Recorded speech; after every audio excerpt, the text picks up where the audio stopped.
Namaste and welcome to this exciting episode of Sathology Debunking Mythology.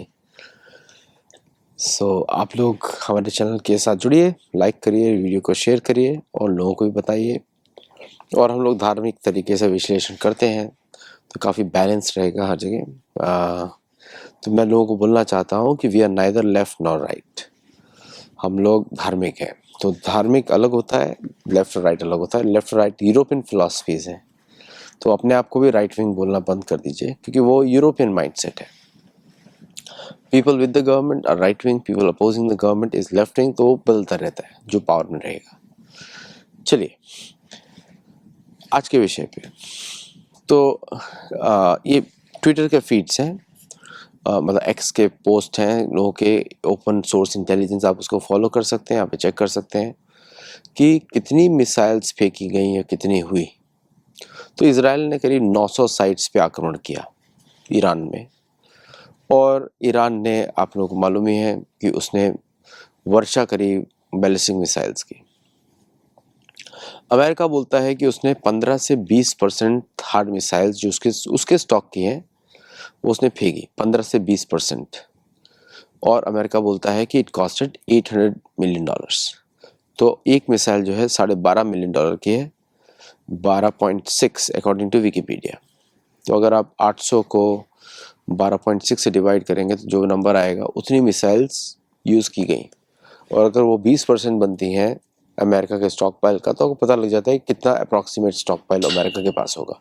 ये information गलत भी हो सकती है, ओके, पॉइंट ये नहीं है, बट ये पोस्ट है, इन सब की इन्फॉर्मेशन गलत हो सकती है क्योंकि लॉकहीड मार्टिन जो है 10 बनाता है थर्ड मिसाइल्स पर मंथ, उसकी कैपेसिटी है। तो अगर वो एक साल में बनाता है तो उसके आप समझ सकते हैं कि एक साल में बनाएगा 120 टोटल एक साल में। और कितनी मिसाइल्स यूज़ की गई उसका डेटा आपको मिल ही गया है कि उसने $800 मिलियन की मिसाइल्स यूज़ करी। ये बिल है, ये अमेरिकन मिलिट्री का बिल है जो इजराइल पे उसने खर्चा किया। वो अमेरिकन मिलिट्री का वो बिल नहीं है जहाँ पे उसने एयर फ्यूलिंग सपोर्ट दिया, प्लस उसने बाकी मिसाइल्स दी जो आयरन डोम से आती हैं, उसका कोई रिपोर्ट नहीं है कहीं पर भी। तो ये सब चीज़ें आपको बताती हैं कि ये सब बताती हैं आपको स्केल ऑफ द वॉर, ठीक है।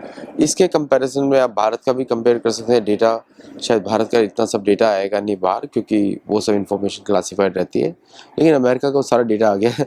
अमेरिकन सब चीज़ें बोल देते हैं, बता देते हैं फॉर वॉट एवर रीजन, तो लोग उसको गेस कर सकते हैं।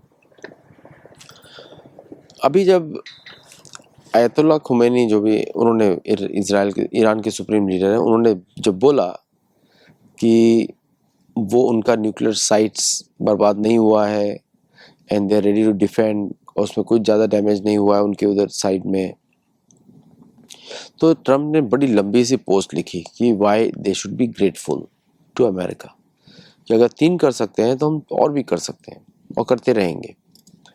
और इजराइल ने वापस गाज़ा पे बॉम्बिंग शुरू कर दी, क्योंकि वहाँ पे डिवीज़न दिखाई दे रही हैं गाज़ा में, तो उसने वो बॉम्बिंग भी शुरू कर दी है।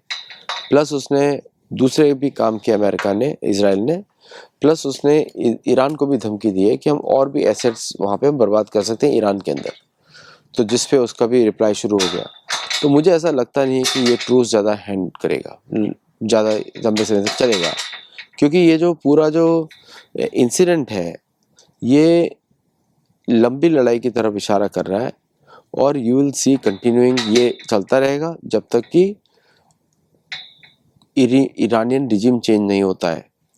तो इजराइल ने उसी पे बात करी कि उसने बोला कि लेबनान का सॉल्यूशन आपको मालूम है, बेरूत का, dividing the country, controlling part of the country, और साथ में कांस्टेंट प्रेशर उसके लीडरशिप पे ताकि वो फंक्शन ही ना कर पाए। ये सॉल्यूशन की बात कर रहा है। अब कैसे होगा वो, क्योंकि बीच में इतनी सारी कंट्रीज हैं, लेबनान तो उसके बॉर्डर पे है, वो मैनेज कर सकता है, बट ईरान में कैसे मैनेज होगा। तो बहुत सारे गेम्स उधर चलेंगे अभी, and you will notice that lot of part of Iran will be carved out as a separate state, और वहाँ के जो डिसिडेंट्स होंगे उनको इंडिपेंडेंस देने का मौका दिया जाएगा, so that they can change, they can become independent, and they can sustain the operation. तो ये सब ऑपरेशंस आपको दिखते हैं। तो ये पीरियड अब काफ़ी अनसर्टेनिटी का चलने वाला है। अब इसमें ये पता नहीं कि कब शांति होगी या शांति कोई करना भी चाहता है, उसके बारे में भी अब पता नहीं है। तो ये जो कॉन्फ्लिक्ट है ये एक्सपेंड होगा slowly over the period of time, और इसमें अमेरिकन इन्वॉल्वमेंट बढ़ने वाला है, कम नहीं होने वाला है। अमेरिका में ईरान को बाईपार्टीजन सपोर्ट है और दोनों साइड से सपोर्ट है। बाईपार्टीजन का मतलब ही वो होता है, और ये दोनों पार्टीज इसको फंड करना चाहती हैं ताकि अमेरिका में वो पार्टीज इलेक्शन में जा सकें।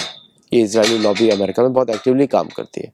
तो ये पूरा जो इंसिडेंट है ये एक तरफ की तरफ इशारा कर रहा है कि ये कॉन्फ्लिक्ट जो है, ये रीजनल इंस्टेबिलिटी है, ये बढ़ती रहेगी, और ये भारत के लिए भी अच्छा नहीं है, ये बाकी देशों के लिए भी अच्छा नहीं है, और ये पर्टिकुलरली ये पाकिस्तान के लिए भी अच्छा नहीं है। क्योंकि पाकिस्तान तो सबको मालूम है बिका हुआ देश है, और पाकिस्तान ने बहुत एक्टिवली सपोर्ट किया ईरान के, और अभी आप एक्शंस भी देख रहे हैं कि बहुत सारे जो अफगानी थे जो पाकिस्तान ने यूज़ किए फॉर टारगेटिंग ईरानियन इंस्टॉलेशन, उस पर भी बहुत बात होने वाली है इन फ्यूचर।